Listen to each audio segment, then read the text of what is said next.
The story unfolds as Komari, along with her loyal companions, faces the aftermath of their recent victories in battle. As they regroup, Shirchi expresses gratitude for the viewership they've received for their exploits. However, the mood shifts when Gertrude humorously confronts Belius, who is anxious about appearing weak to their followers.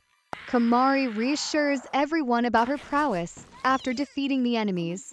Despite Belius's feelings of inadequacy, the narrative continues with a display of confidence as Belius introduces himself as the new commander and emphasizes the transition from their comfortable lives to the harsh realities of war. Gertrude humorously exaggerates Komari's past feats, sparking a mix of admiration and disbelief among their soldiers. As they prepare for their next confrontations with rival nations, Belius expresses a fervent desire to prove their dominance on the battlefield, dramatically highlighting the potential for chaos and bloodshed. The scene shifts to a lively discussion where they anticipate their next moves and potential challenges. However, Komari's whimsical nature shines through when she expresses her love for omelet rice, leading to absurd yet comedic declarations of transforming their adversaries into a culinary disaster. Amidst the joviality, they acknowledge the serious consequences of their actions, with Shirchi reflecting on the state of perpetual war that binds their world together. Finally, their candid exchanges blend humor and tension as they prepare for meetings with their fellow commanders, while Komari plans to take a break despite the demanding responsibilities ahead. In the aftermath of their victory, Terracoma reveals that a criminal has been falsely reported as another person entirely, causing confusion among the group. Belius is determined to confront this mystery and expresses his desire to eliminate Terracoma, leading to a tense exchange. Meanwhile, Komari expresses disbelief at the magical rumors swirling around Terracoma and the supposed transformation into a different being. As they navigate through their responsibilities and the challenges ahead, Terracoma acknowledges the need to convey messages about their plans while ensuring Komari is kept informed. A light-hearted moment ensues as Belius teases Gertrude about her outfit, leading to a banter-filled discussion about appearances and expectations. Gertrude also makes it clear that she doesn't want to partake in the training that Komari's team is engaging in, stating her own concerns about potential danger. The atmosphere shifts as the group prepares for a training session, with Shirchi expressing his satisfaction at the progress made by Komari's team. Komari, ever confident, vows to bring glory through their upcoming challenges. However, there are moments of tension as the characters confront their pasts and the repercussions of their actions, with Terracoma's fierce determination leading to playful rivalry with Gertrude. Ultimately, amidst the chaos and excitement, the bonds of friendship and rivalry are strengthened, highlighting their unique dynamics as they continue their journey together, celebrating their victories while preparing for the battles that lie ahead. In the aftermath of their recent triumph, Gertrude recalls their journey from 3 years ago with a mix of nostalgia and determination. As the festivities continue, Komari urges everyone to enjoy the party, but her mind is preoccupied with unresolved issues from the past. She feels the weight of unacknowledged debts and conflicts, setting the stage for a confrontation. Mill expresses concern over their current situation, hinting at lingering painful memories. Gertrude, feeling trapped by her past mistakes, contemplates the harsh reality of their circumstances. As tensions escalate, the conversation shifts to the importance of facing their demons rather than hiding away from them. The atmosphere thickens with unresolved emotions, particularly as Komari's inner turmoil leads her to confront old rivals, leading to a fierce exchange where her motivations are questioned. She boldly declares her intent to settle past grievances, setting off a chain of events that could unravel their fragile peace. The group is thrown into chaos as an unexpected attack disrupts the celebration, prompting an urgent need for unity and resolve. Gertrude stands firm, asserting that this battle is hers alone, But the weight of friendship and loyalty urges her allies to reconsider their role in the looming conflict. As they gear up for the confrontation, the stakes are higher than ever, and the outcome may redefine their relationships and destinies. The atmosphere is tense as the group grapples with their tumultuous past and the impending conflict. Gertrude's courage shines through despite her doubts, prompting her allies to face the chaos together. As they prepare for the battle, questions arise about the motivations behind their adversaries, leading to confrontations about loyalty and the consequences of their choices. Tension escalates when Komari enters the fray, revealing the painful history that intertwines their fates. The stakes grow higher as they wrestle with their past mistakes and the haunting memories of betrayal. Komari expresses her anguish and determination for revenge, igniting a fierce exchange that exposes deep-rooted grudges and pain. Meanwhile, Bill shares his insights about the special power called inferior release, further complicating their understanding of strength and weakness. As the confrontation unfolds, they must confront not only their enemies, but also their own fears and insecurities. Gertrude acknowledges her weaknesses, yet resolves to fight for those who believe in her, cementing her courage in the face of overwhelming odds. The battle reaches a boiling point, testing their resolve and friendships as they face their ultimate challenges. In a climactic twist, Komari's latent powers awaken, signaling a change in the tide of the confrontation. As the reality of their choices unfolds, they must decide what they are willing to sacrifice for their goals. The confrontation is intense as Bill reveals the deep connection between their hearts and the liberation of their latent powers. Komari expresses her resolve to fight for those who care for her, realizing that she had been the truly weak one all along. As the atmosphere shifts, Rue checks on Komari's condition, asking if she is awake, while Mill struggles to compose herself. Gertrude points out that they need to be cautious, acknowledging that Komari has triumphed over her challenges. Sukuna recounts the tragic event from Komari's past when she inadvertently unleashed her powers at just 3 years old, leading to a massacre that they still wish to shield her from.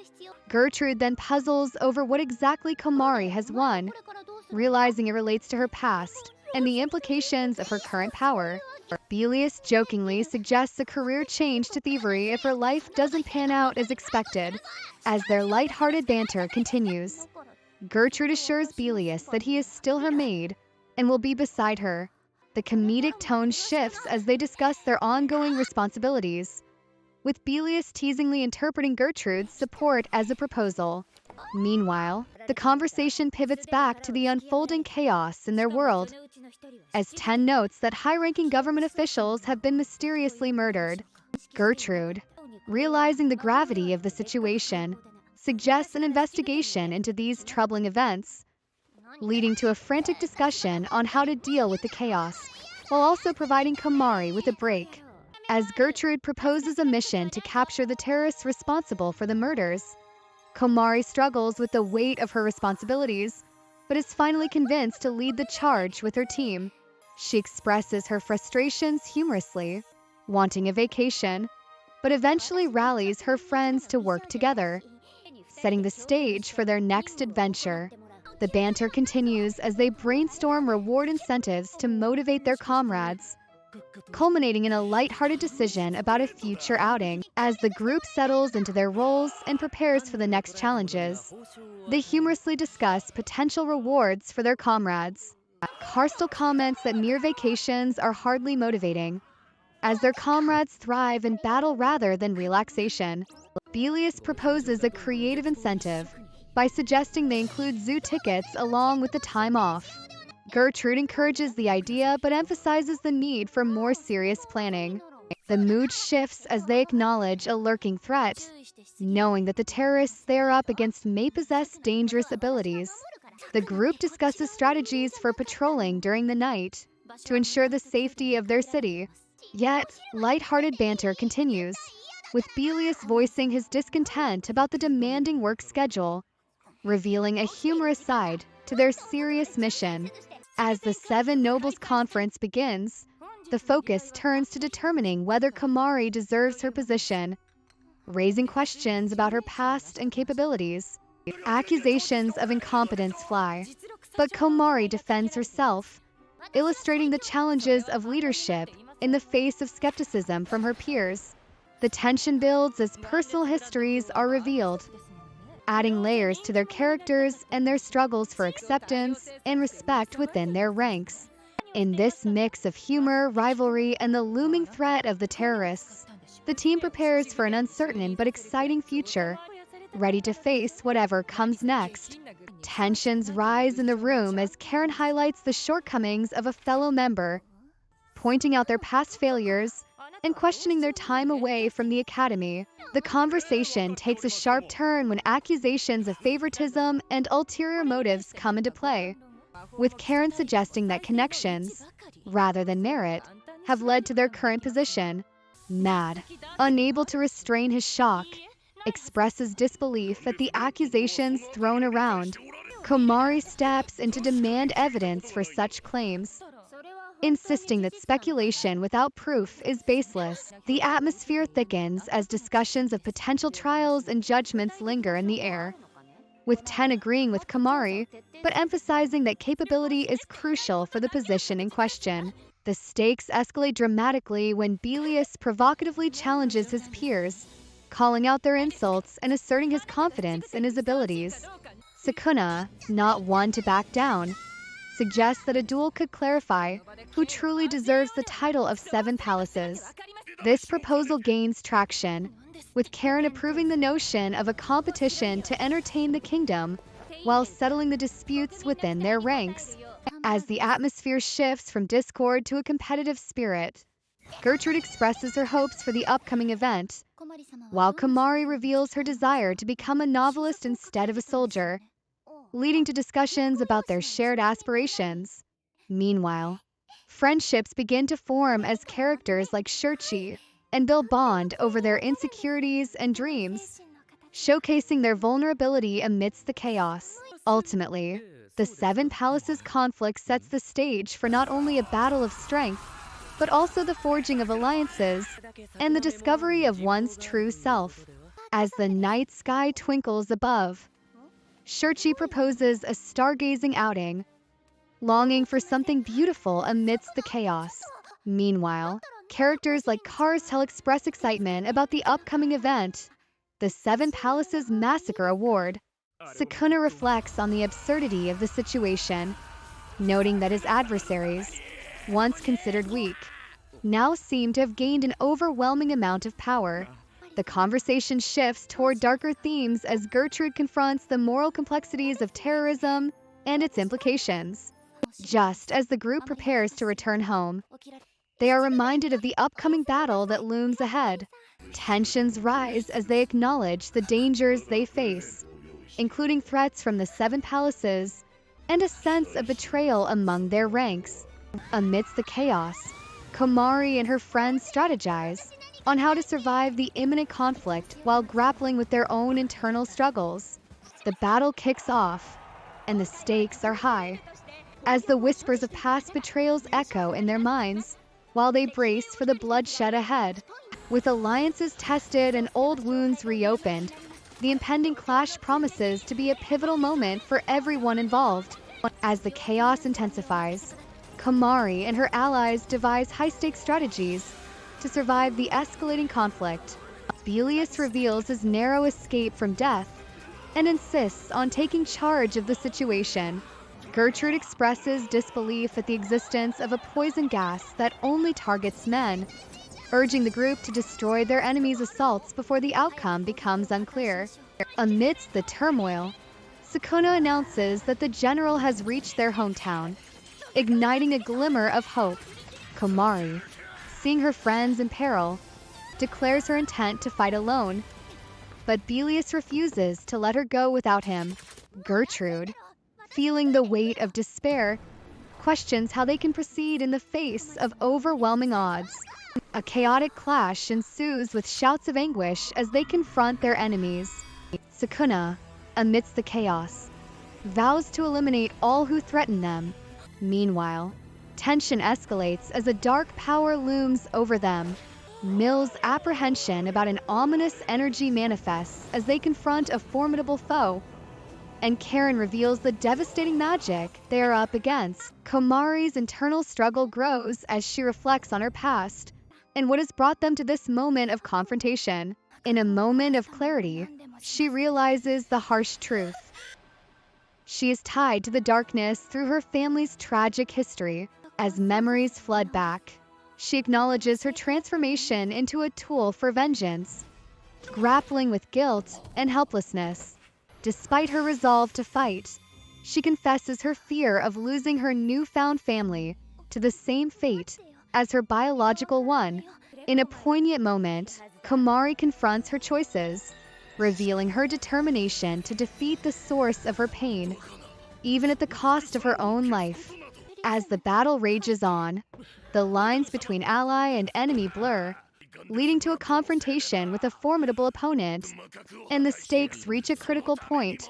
Amidst the chaos and destruction, the struggle for survival and identity continues, as each character wrestles with their personal demons while facing a tangible enemy. In the midst of chaos, Bill reveals to Sukuna that they were set up by an enemy named Odilon, who systematically brainwashed and eliminated their comrades. Sukuna, in disbelief, questions why Bill didn't warn him earlier. Feeling the weight of their mission failure, Nelia intervenes, demanding an apology from Sukuna, who vehemently refuses, expressing disdain for their former companions. Gertrude, tending to Komari, insists on caring for her despite her own injuries, leading to a playful argument about who should nurse whom. Shirchi expresses concern for Komari's well-being, and in a moment of sincerity, she apologizes for the burden she feels she has caused.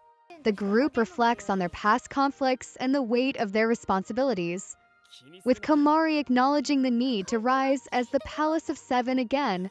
As the discussion deepens, Memoir confesses that he should have acted sooner to protect them, revealing a complex relationship between them and the danger they face.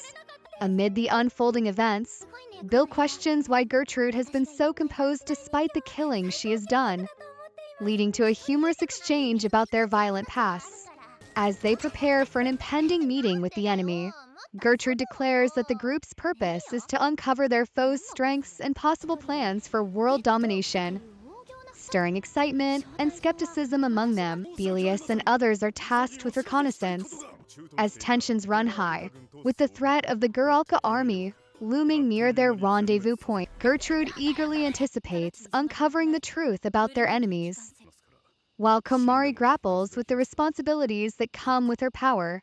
As tensions rise between the rival nations, a mysterious figure named Carla surfaces, stirring excitement among the journalists. Gertrude is keen on forming an alliance, revealing that her visit is aimed at peace negotiations, citing a common enemy in the Guralka Republic. Komari reflects on the ongoing territorial disputes that have escalated since the change in leadership in Guralka. The conversation shifts as Gertrude passionately proposes that their countries should unite against a mutual threat, asserting that unnecessary conflict is barbaric. When it becomes clear that their intentions are misunderstood, tensions flare, and accusations of betrayal emerge. Komari, feeling insulted, retaliates, leading to a heated exchange where everyone boasts about their lethal capabilities. Amidst the chaos, a dire warning is issued. Alliances must form or face annihilation. As the discussions descend into chaos, Gertrude resolves to seek a peaceful approach, vowing to devise strategies to protect her nation. Meanwhile, intelligence reports indicate that the enemy is preparing for an assault on their stronghold. The urgency is palpable as their twofold objective becomes clear: to defeat the approaching forces and dismantle their military stronghold, a place where illegal artifacts have been reported. In the midst of the chaos, Komari announces that almost all of the forces of Guralka are actively mobilizing. Memoir confirms that the enemy is aiming for the fortress city of Fol. Karen warns that if Fol is occupied, It could easily lead to the invasion of the Mernite Empire and parts of the Heavenly Chapter Paradise. Komari outlines their twofold mission: to annihilate the advancing enemy and to destroy their military stronghold. The resort area established by Jiralka in the nuclear realm. Gertrude shares intelligence that illegal divine tools have been smuggled into the area. And if they can expose this, it may disrupt President Madhart's war ambitions. They strategize, dividing the 8 generals into attack and defense teams, while realizing that one general, Petros, is already fighting solo. As tensions rise, Mill notes that the enemy's 1st Division continues to teleport into the city, and the situation seems dire. With the enemy declaring war, Karen insists that the Mernite Empire has a history of dealing ruthlessly with those who underestimate them.